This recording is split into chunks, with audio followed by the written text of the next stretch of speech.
Hey everybody, thank you for tuning in for another update video on the Civic.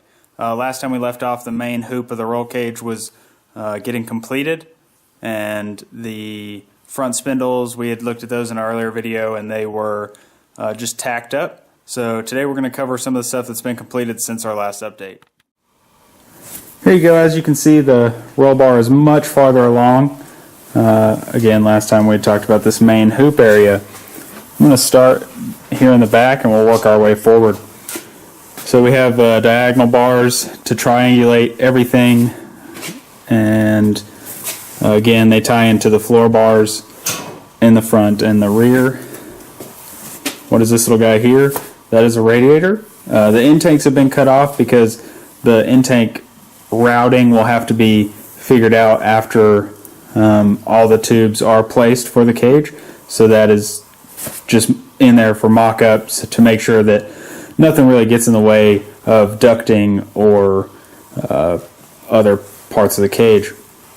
This little guy right here is going to be the sway bar. These are some 3D printed mounts. They are just temporary for mock-up before the actual ones get cut.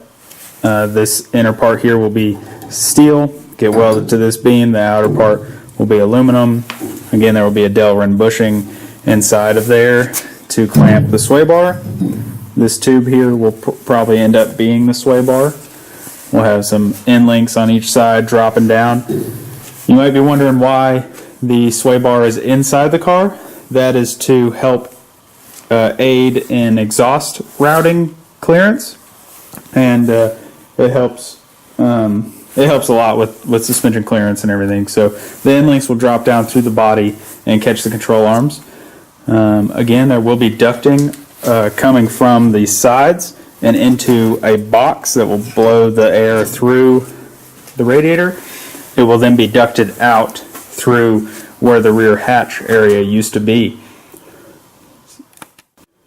Moving around to this front side, you can see this door bar here, and then up top we have a couple of A-pillar bars.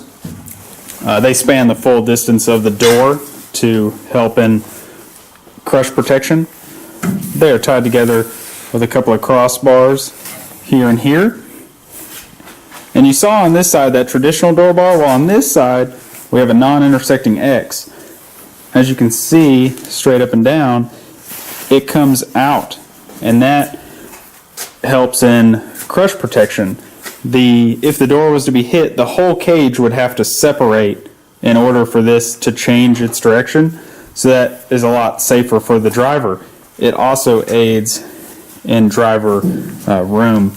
There's no point that it comes into trucker seating position or pedal box assembly.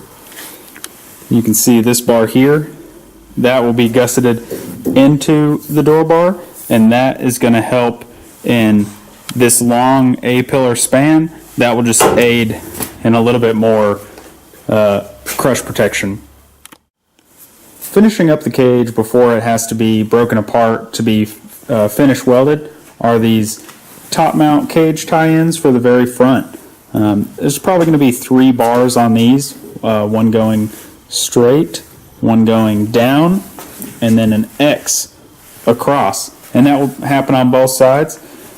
As in the back, you can see the goal of this is to tie all of the suspension load into the cage, and then that again just aids in having everything tied together and rigid.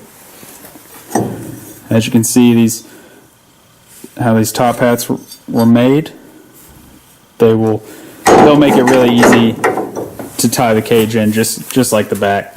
Now that we've finished up most of the cage stuff, we'll go ahead and move on to the update of that spindle assembly. Last time we saw this little guy, it was merely just tacked up. Now you can see it's been fully welded, and it is all tied together. This is a mock-up hub in here. It's just made out of aluminum. If we turn it around, you can get a look at it. And it'll be final board once everything's welding-wise has been completed to help account for swelling or shrinkage. The steering has been mocked up here.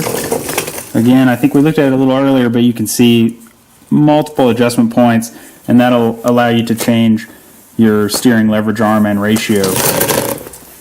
Down here on the bottom we have a mock-up control arm that has a spherical bearing in there, and if you look real close you can tell this tube is actually offset a little bit. It's offset to the top, and that is to aid in wheel clearance. There's no telling what kind of wheels down the road trucker will end up running, and so you don't want to have clearance issues with something like this, so he's gone ahead and built in a little bit more clearance using this style and using that offset arm. Again, thanks for staying tuned, guys. I know that was a pretty big update, all condensed into one. There's been major progress on this thing. We've been throwing in a little bit of fun mixed in there too. We went and recently did a track day. Here's a little sneak peek of that.